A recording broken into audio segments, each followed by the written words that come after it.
Hello, welcome to our new video on how to complete a search summary table. A search summary table combines your search results at the end of an evidence synthesis project, like a systematic review or an evidence and gap map, so you can discover which search in which databases found the included papers and whether supplementary search methods were useful for your specific project. The first thing you'll need to know is where to find a copy of the search summary table.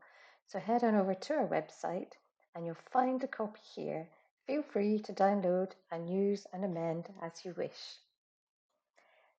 Before completing your search summary table, there are some things you'll need to gather up. You'll need your list of included papers, your Prisma flow diagram, your database search results before the duplicates have been removed, and the search methods. You'll be able to find most of these from the published paper or from your own notes for the project. Now you have these, you're pretty much set up to complete your first search summary table. So this is what it looks like. You see the database names are along the top and the included references are down the side.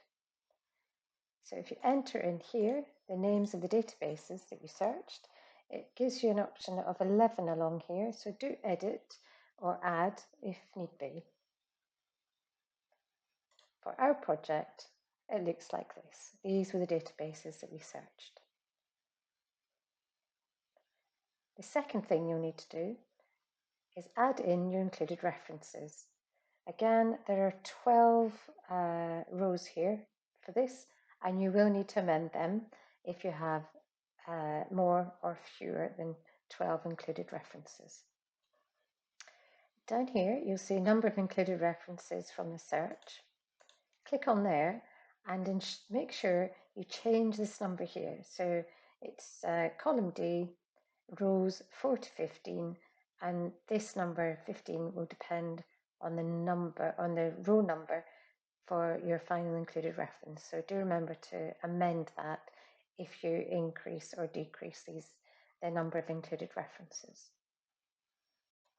Obviously, you can get your included references from the paper, or I tried to have them in an EndNote library. I have them here, and I've created an output format, which is just the author and year, so I can easily copy them as a formatted reference and paste them into my Excel spreadsheet. And for this paper, we had 40. There are two other things you can do at this stage.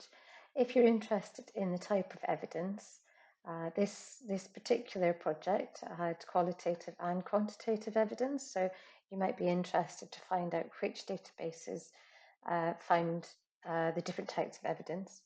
And you may also be interested in the format to find out if it was non-journal literature, where that came from. Was it from the supplementary searching or was it from the database searching? So fill that in if that's going to be useful to you. And the other thing you want to complete are the types of supplementary searches that you undertook for the project. So whether is this forward citation searching, hand searching, clinical trials registries. You now need to go to the results of your database searches before the duplicates were removed. And I have these in an EndNote library here. And you simply search for the included references in your original search results to find out which databases they were picked up in. So if I go in here and I search for, I'm interested in Colombo, and this is the reference here, pet therapy and institutionalized elderly. You can see it's been picked up in several of the databases. And I code all the references as they come in to say which database the search results were from. So I can see it was picked up from 6 different databases. So I then go back to my search summary table. So this was Colombo, and I put an X in the database cell where it was picked up. So Cochrane, Medline, and Embase I'll put in. So Cochrane, Embase, midline, and you complete it for all the other ones. And if you do another one, so say we say Friedman, let's try that one.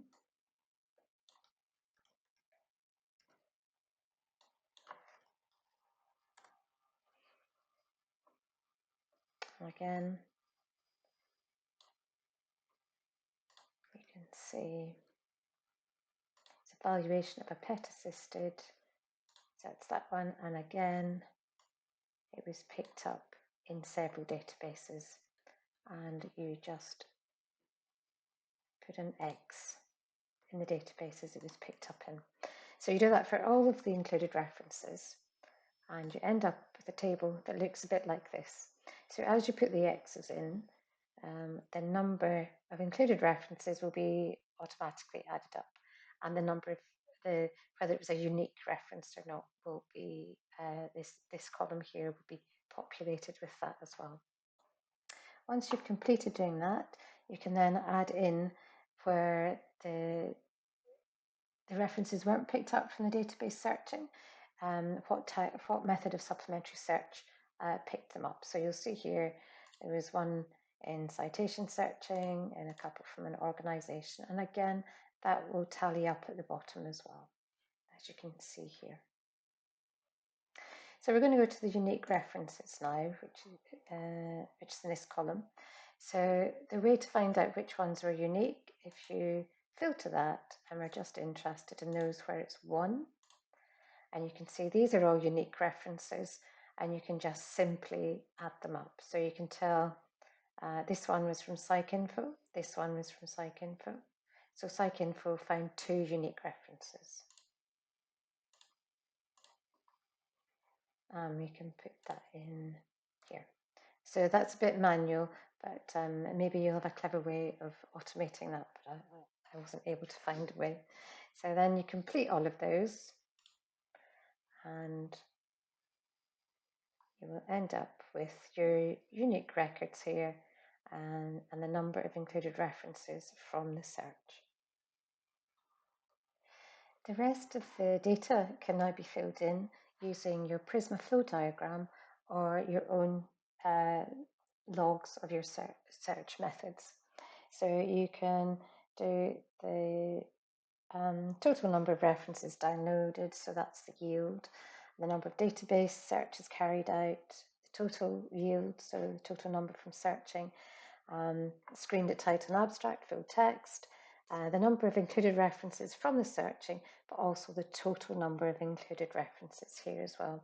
And this will automatically start to populate the sensitivity and precision of each of the databases, but also the overall sensitivity and precision of your search. And there are another 3 here, which will give you the number needed to read, the number needed to read at full text, and the number needed to screen. So you now have a nice Excel spreadsheet with a lot of useful, hopefully, information in it. The things that I always find interesting are which databases retrieved the included references and what the overlap was. And on the flip side, which databases found no included references. And is this something to do with the database choice, or was it something to do with the search that was performed in the database? And that would then make me go back and look into my search and the database and dig into that a little bit, so I'm learning from it. And the unique references are also interesting. So which ones found the most unique references and which ones found 0 unique references? So they may have found a lot, but it was only duplicates of what you'd already found. And then finally, the supplementary search methods. So it was interesting to see which methods that you used and which methods retrieved additional relevant references. So hopefully you'll see that completing a search summary table doesn't necessarily have to take too long, but it will depend on the number of included papers that you have in your specific project and whether you have access to the data easily so that you can complete it quite quickly. So thank you for listening. Feel free to download the search summary table and start to use it in your own project.